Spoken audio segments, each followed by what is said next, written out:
Hi, this is Amy Magyar from FromWithin Coaching. I'm here today, as always, with Coach Augusta Goodcrawl, who's joining me to help unpack the CliftonStrengths of individualization.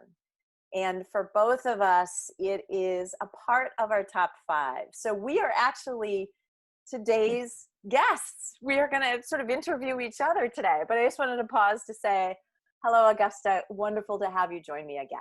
Yeah, good morning, Amy. It's nice to be here and nice to specifically be talking about this strength. Yeah. Definitely one of my favorites. So as we usually do, we'll run through and do what the CliftonStrengths definition is, and then have a chance for us both to share a little bit in our own language what we think about the definition of individualization if somebody asked us. And then what we'll do is we'll go through, remind everybody what our top 5 is, because I think it's so important for those that are going to be listening and watching to sort of not only think about how individualization shows up as we're talking about individualization, but how some of our other strengths also play into that too. So, all right, here we go. Here's the formal part.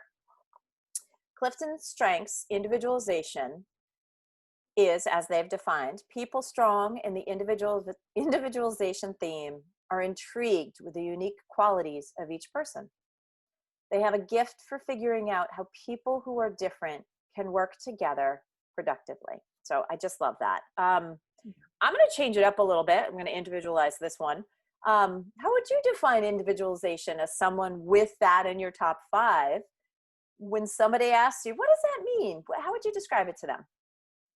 I would think right off the top of my head, it is an intuitive knowing of or a way of seeing other people in a way that doesn't categorize or doesn't need any kind of reference to any kind of external definer or group. It is just this intuitive and accurate and beautiful way of just seeing others for their individual and unique self. And that is the beauty of that strength, because a lot of times we tend to look at things and we find meaning by categorizing or utilizing what we think of or what we know as external definers. So that, to me, that's the strongest thing. It's just laser focus into seeing somebody. I love it. I love it. Beautiful. To that point, I wrote down 2 things that are sort of similar to that, is that people with the talent of individualization, they're readers of people.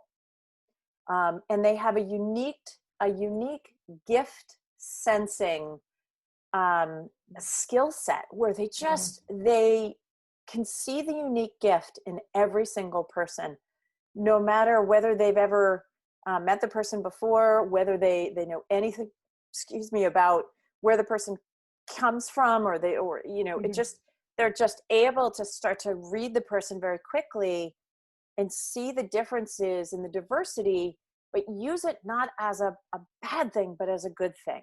Here is your unique gift, right? So they are gift seers, gift tellers. So they like to share with people what they see as that person's gift. And I think it's just such an incredible strength for understanding that we are all, even if you and I right now, we were laughing because we sort of dressed alike, right? Here we are. I'm in black, you're in black. I'm a blonde, you're a blonde. My hair is up, your hair is down.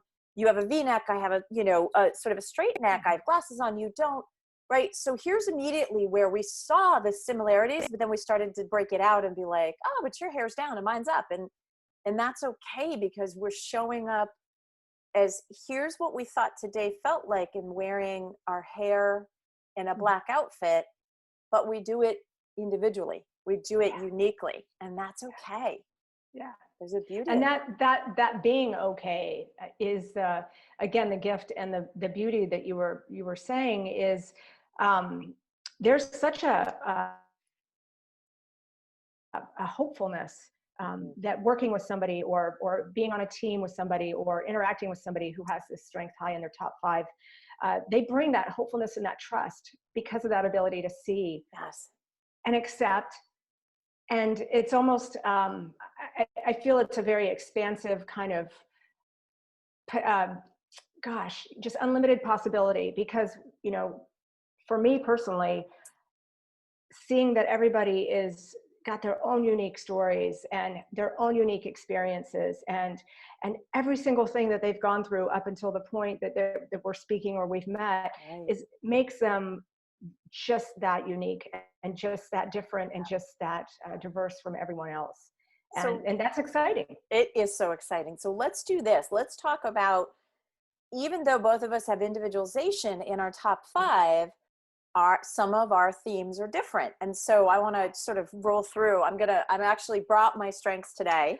There's a little nice, card that was brought up. So I'm going to share with the group that my strength of individualization is number 1, followed by strategic, connectedness, positivity, and woo.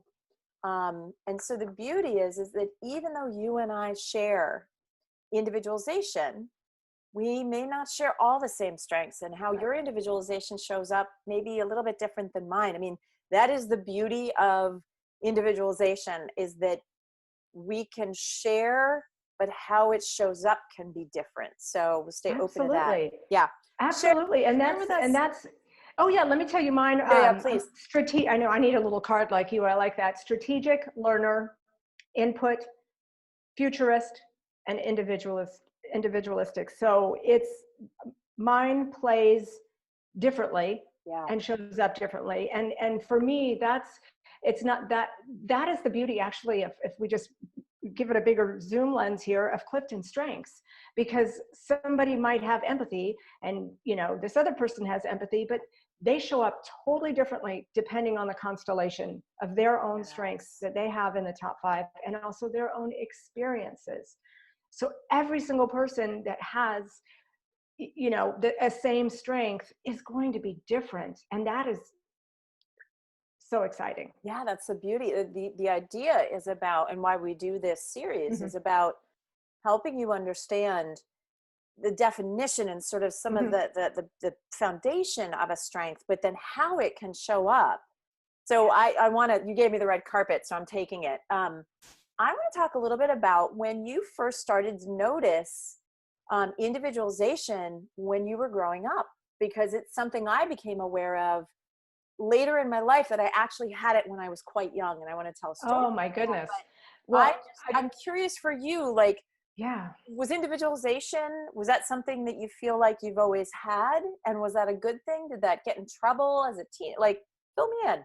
Yeah, well, I think it's funny that you say that, because I've mentioned before on some of these, I think it was when we were speaking about futuristic, that learning my strengths helped me kind of look back and connect a lot of dots and go, oh, well, that's why. And so for individualization, I have definitely had this as a young child on, and I grew up in a, I guess you could say a family dynamic and social dynamic where it was best if you just all kind of looked the same and acted a certain way, and acted, actually, there was a lot of supposed to and a lot of expectations. So when I had always rebelled against kind of fitting into a type or a group, I rebelled a lot, actually. And I loved being around people who I can now see. I could see their gifts and talents and uniqueness and diversity, but they didn't fit for what I was supposed to be doing. So it got me into I had some, you know, some rough spots around it, but I do believe it is my strength, and it's a gift. It's a gift. Yeah. And I've actually taught my parents, you know, of course, a lot of this comes from our upbringing and our parents, but I have been able to not teach them, but just in the way that I am now in my own being, to really appreciate that within others also. So it was hard at first, but now it's really good. It must have been frustrating watching all these people try to be the same when you, in that, you know, that environment that you grew up in. Let's say, you know, the group that you were supposed to hang out with, where you saw them all trying to be the same, and yet you could identify them as being so different, but you were probably like, why are you all trying to be the same? Like, and why are you so miserable? Because you're trying to be the same. Yeah. It's a real, this is a real big, it was a really big aha moment when I really learned and dived into this strength for me. And it's exciting, and it actually informs my coaching. It's very much who I am as a coach, and I see the gift of it now. What about you, Amy? Tell Well, me about how. yeah, it's one of those things where when I had my CliftonStrengths done, I was in my, let's see, I'm 48 now. I had it done about 14 years ago, and no, Mm, maybe a little bit longer than that.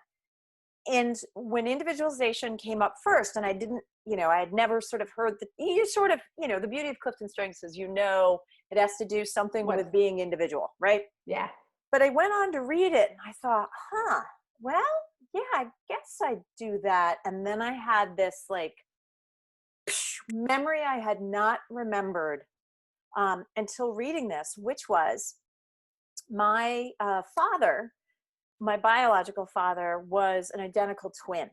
Mm, mm, Identical twin. And so Uncle Gordon and my dad Ken actually were stationed together on the same ship. This was way before, in World War II, way before Saving Private Ryan, where brothers and family members could not be couldn't, yeah. together. But my dad and Uncle Gordon were on the same ship.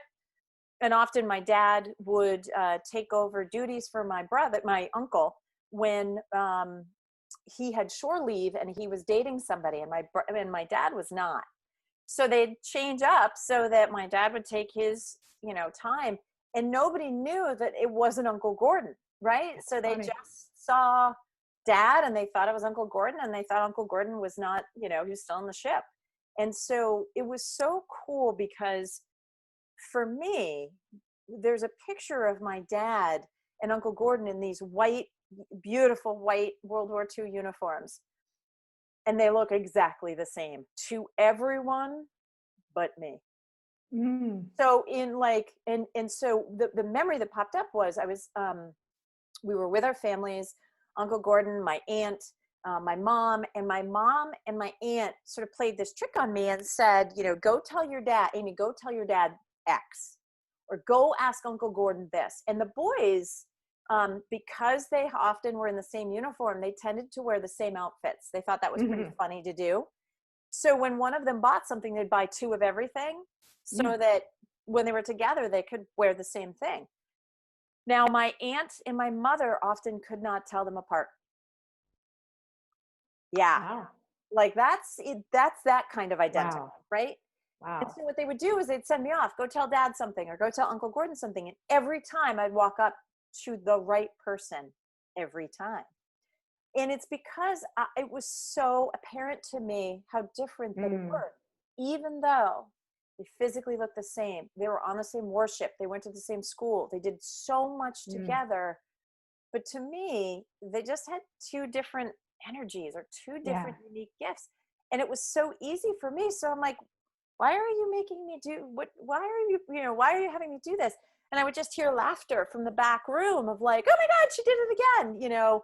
And so it became this thing of it eventually led to my desire to really get to know human beings and human Mm, behavior, and yeah. be a part of sort of a working towards becoming an FBI agent, which is a whole other story. But um, the beauty of the individual and seeing people and not making assumptions is Mm-hmm. something that I have always done. Try to describe how I do it, and I couldn't tell you. I don't know. Yeah. That's really what a true strength Then is, right? it is. It we just is. we It's just just that see. innate. Yeah. Yeah. Yeah. Oh, so Yeah. thank That's you. really And cool. That's a great story. kind of a fun story, and still to this day, the picture will come up with one of either Uncle Gordon or my dad. Somebody finds a picture and says, which one is that? It's very easy for me to tell, no matter Yeah. their ages, right? Ah.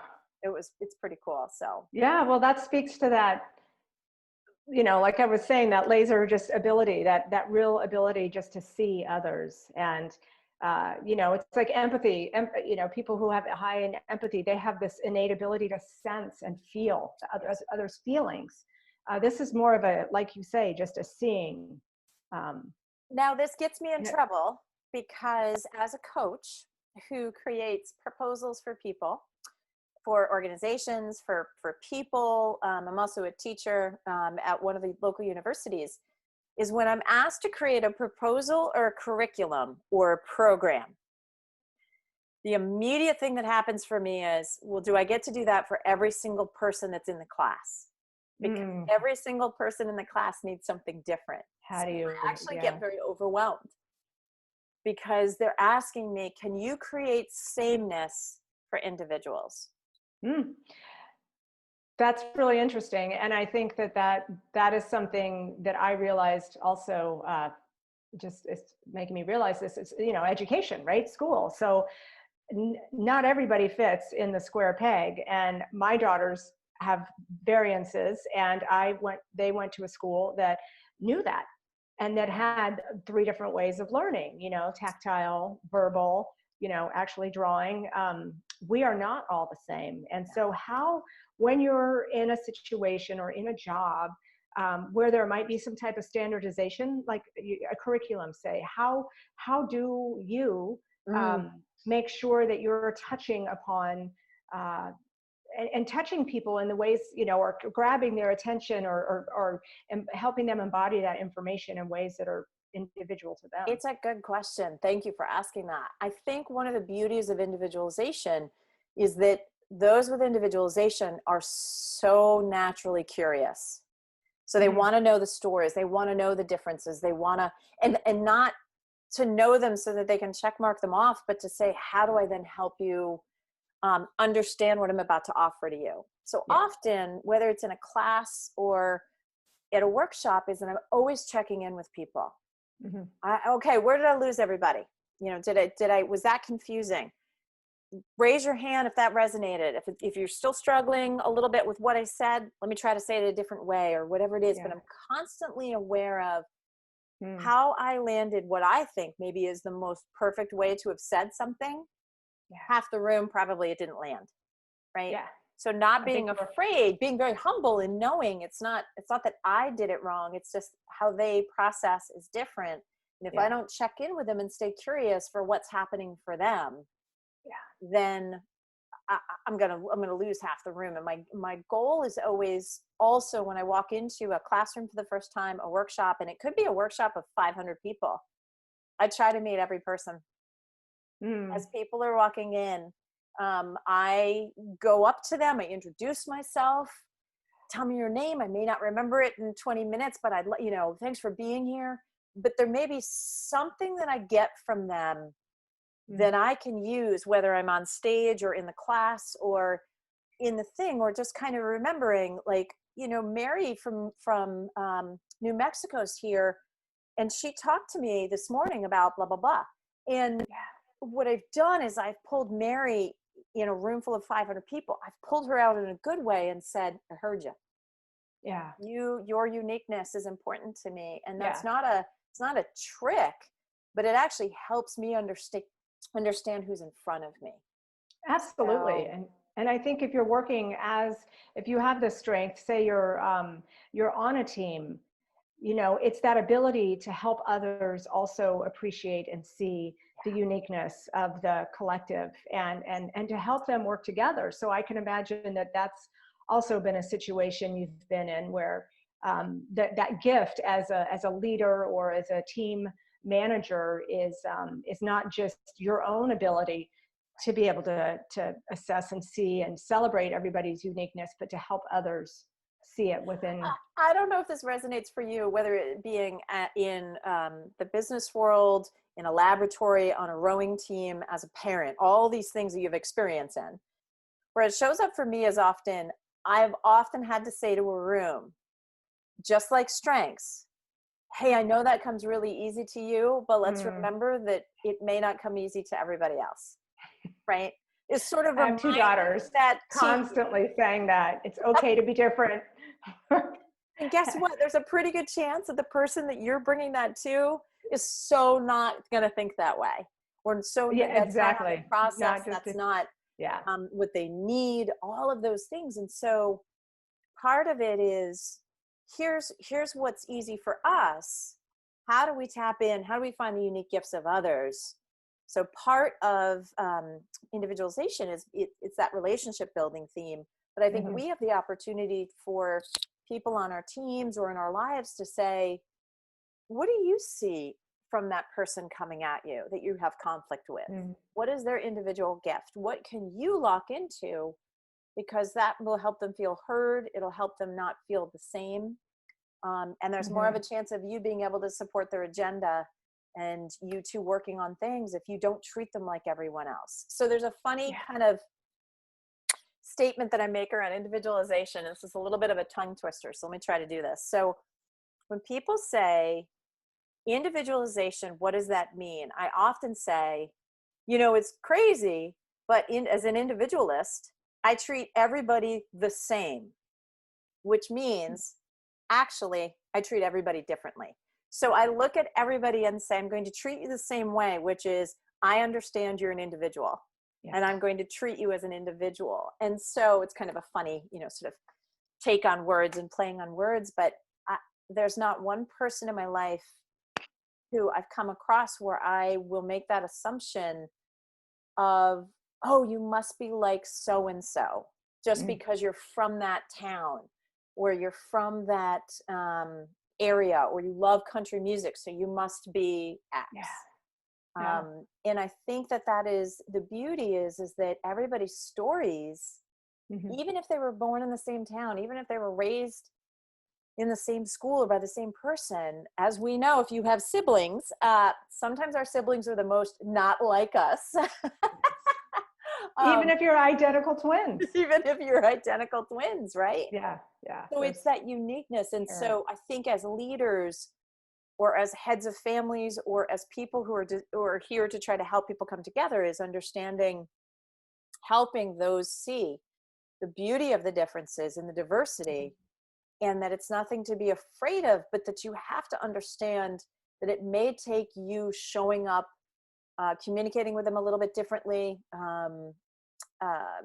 your style, whatever it is, you may have to flex a little bit to meet them where they're at. You're not changing who you are, just making sure that you're meeting them where they're at and what their needs are. And sometimes individualists are known to be chameleons, where they can really adapt quite easily in a space. Their often communication style can be very fluid, where it may turn to speak to somebody who was, raised in a super proper English sort of countryside estate, and then turn around to somebody who was raised on the streets of LA and be able to completely shift and understand where that person is coming from and change language to meet them where they're at. Yeah, absolutely. Yeah. Tell me a little bit more about individuals. Of course, we were laughing about how to keep this, we could probably talk about this for 5 hours. So I want to keep mindful of the time. We are at our 20-minute mark or so, but where for you have you noticed, whether it's as a coach, as a mom, as a member of an elite rowing team, where does individualization show up for you? And then maybe even sometimes keep you, maybe if it's dialed up a little bit high, stuck in some way? Well, that's a good question. When you were talking about your, what you think about individualization and how we show up, for me, what was going through my head was, it's okay to be you. And that's something that, it's a message that I struggled with growing up. Yes. That it was not okay to be, to be different. And I'm working on that now with my family and everyone that I work with, coaching wise or in any kind of capacity. And I think sometimes I know that, especially if I'm just in a family situation, helping others see that those differences really are okay. And I can maybe err on the side a little bit of, well, this is how she or he does this and it should be okay. So there can be some conflict around that. And I have to watch if I've got that dialed up a little bit too high. Yeah. I often find my individualization, when it is dialed up very high, can often be when I'm working with a client where I can see the brilliance in the client and they are struggling to see that brilliance. Oh my goodness, right? yes. And it's Very like true. right here. And you know, as coaches, our job is to gently show them it's right in front of them, but they truly have to see it. You can't just tell them it's Yeah. there. They have to be able to see it. And so I think when I hear people say, I want to be like X, or I want to, Mm. you know, I want to fit in. And I'm like, oh, yeah, yes, Ah, fit in. But, you know, if everybody's wearing a black crew neck, wear the black V-neck, because you can yeah. still be in black. You can still be showing up, but you show up with your unique talents. And that's sort of the, you know, the literal sense of being an individual. But so interesting. So for me, I have to, the beauty of individualization is that we're often very patient with the fact that people are different.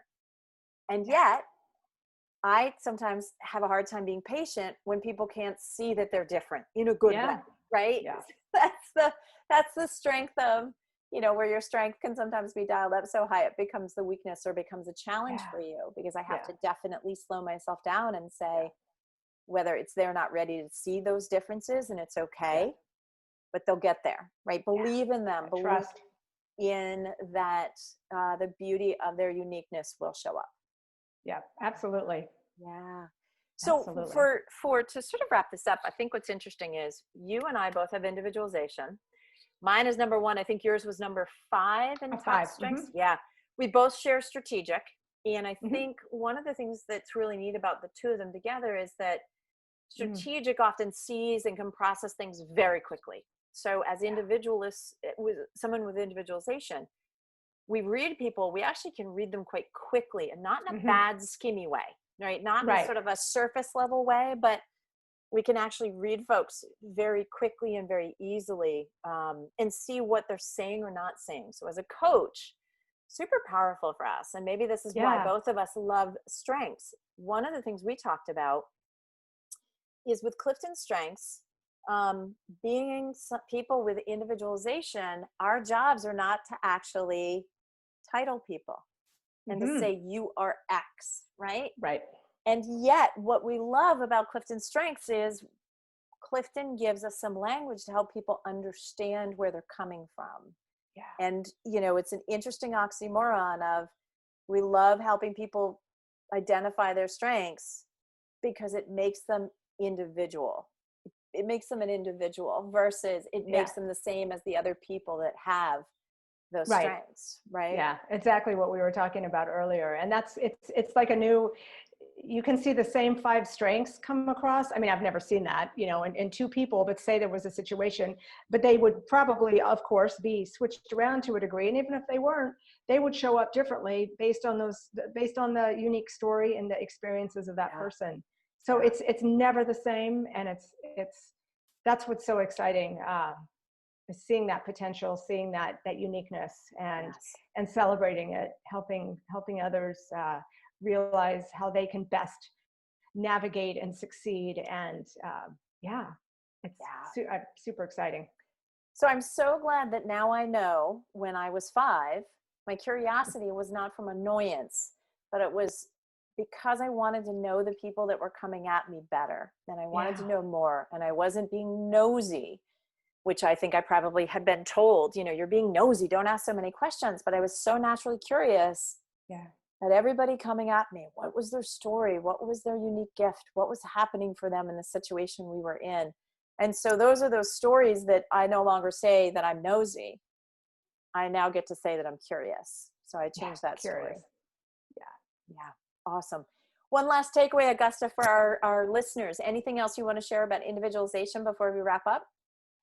I just, again, talking about this theme at this time, I think our just can never get enough of it, helping others see themselves, but also see each other in a way that's accepting and celebrating the uniqueness is kind of where we're at in this crazy world. And so fear, as we know, and uncertainty can tend to shut down that vision and make it more of a tunnel Yes. vision and controlling and those kind of stereotypes. So it's really important, I think, for us now to be talking about the uniqueness and the beauty of each of us Yes. showing up as who we are. and how important it is for organizations to have Yeah. different perspective, different backgrounds, and not just gender, race, socioeconomic, uh, sexual orientation, even just different experiences of somebody growing up in the same town and someone being across the street from each other. Those two people have a different perspective on what happened maybe one day during a 4th of July parade. So there's a beauty in that. We tend to hire who we know, but I challenge people to go out and say, one of the way you can still know people that are different from you. So go practice some individualization during 2020. I think you'd be amazed at what you find, that there's so many difference, but there's so many unique things that you probably do share, even though someone may look so different than you. So there's again, that oxymoron of individualization of, we don't just embrace the special gifts, but we embrace who they are, even if what they are is unique to somebody else. Absolutely. Yeah. Absolutely. Awesome. Augusta, thank you so much for joining us. We apologize for running a little bit over. It was not the 5 hours that it could have been. There may even be a round 2 for this, so we'll see what happens. But I thank you. To those of you with individualization, continue to stay curious, continue to ask those questions. For those of you that have someone with individualization in your life, know that you are extremely lucky, because they will always be able to help you see the uniqueness in you. With that being said, everyone be well. Thanks, Amy. Take care.